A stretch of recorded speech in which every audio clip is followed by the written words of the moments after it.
ఎన్నికల టైం దగ్గర పడుతున్న కొద్దీ ఏపీ రాజకీయాల్లో రోజుకో మలుపు తిరుగుతున్నాయి. ఇప్పటివరకు వైసీపీ, టీడీపీ, జనసేన మధ్య జరుగుతున్న ఫైట్లో షర్మిల ఎంట్రీతో కాంగ్రెస్ కూడా చేరింది. మొన్నటి వరకు తెలంగాణ రాజకీయాలకే పరిమితమైన షర్మిల ఏపీలోకి వచ్చి రాగానే స్పీడ్ పెంచేశారు.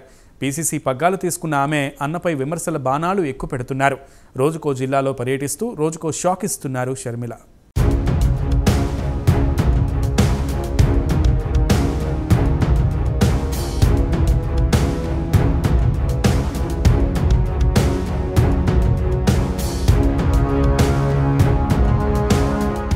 పీసీసీ చీఫ్ షర్మిల బాధ్యతలు తీసుకున్నప్పటి నుంచి రోజుకో కొత్త విషయంలో జగన్ను ప్రశ్నిస్తున్నారు.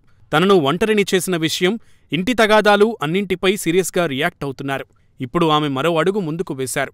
షర్మిల బాబాయి వైఎస్ వివేకానందరెడ్డి కుమార్తె సునీతతో సమావేశమయ్యారు. కడప కాంగ్రెస్ పార్టీ విస్తృత స్థాయి భేటీకి వెళ్లిన షర్మిల ఇడుపులపాయలో వైఎస్ రాజశేఖరరెడ్డి సమాధికి నివాళి అర్పించారు. అనంతరం సునీతతో సమావేశమయ్యారు.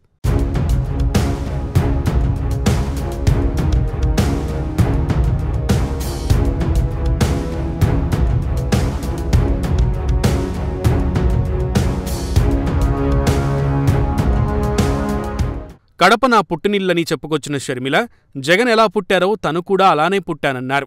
జమ్మలమడుగు ఆస్పత్రిలో పుట్టినట్లు చెప్పుకొచ్చారు. జగన్కు నేను వ్యతిరేకి కాదన్న షర్మిల, ఇద్దరిది ఒకటే రక్తమన్నారు. కానీ అధికారంలోకి వచ్చిన తర్వాత మారిపోయారని ఆరోపించారు. ఇప్పుడున్న జగన్ను ఎప్పుడూ చూడలేదన్నారు. ఆయనకు, క్యాడర్కి, పార్టీకి తాను చేసిన సేవలు గుర్తులేవన్నారు. తనపైనే స్టోరీలు అల్లుతున్నారని ఆవేదన చెందారు. రోజుకో జోకర్ను తీసుకొచ్చి బురద జల్లుతున్నారని ధ్వజమెత్తారు.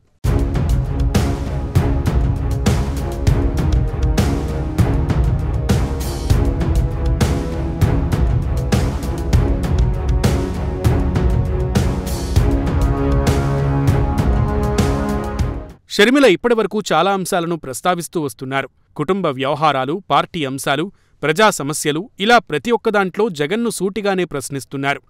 జగన్, అవినాష్ రెడ్డిపై ఉన్న ప్రధాన ఆరోపణ అయిన వైఎస్ వివేకా హత్యపై ఇంతవరకు స్పందించలేదు. ఆ అంశాన్ని కూడా ఇంతవరకు టచ్ చేసింది లేదు. ఇప్పటివరకు ఆ విషయంలో ఎందుకు రియాక్టు కాలేదన్న ప్రచారం ఓవైపు జరుగుతున్న టైంలో సునీతతో షర్మిల భేటీ ప్రాధాన్యతను సంతరించుకుంది.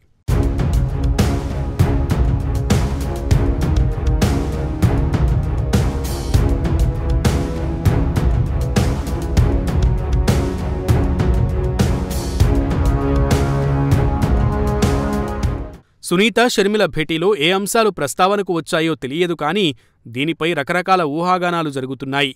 సునీత కాంగ్రెస్ పార్టీలో చేరుతారనే ప్రచారం నడుస్తోంది. ఆమెను కడప ఎంపీగా కాంగ్రెస్ పార్టీ తరపున బరిలో నిలపాలనే ఆలోచనలో షర్మిల, ఇతర నేతలు ఉన్నట్లు పుకార్లు షికార్లు చేస్తున్నాయి. దీనిపై ఇరు వర్గాల నుంచి ఎలాంటి స్పందన మాత్రం లేదు. ఈ భేటీ తర్వాత ఎవరూ మీడియాతో మాట్లాడకుండానే వెళ్లిపోయారు. చూడాలి త్వరలో సిస్టర్స్ ఇద్దరూ ఏం చేస్తారో.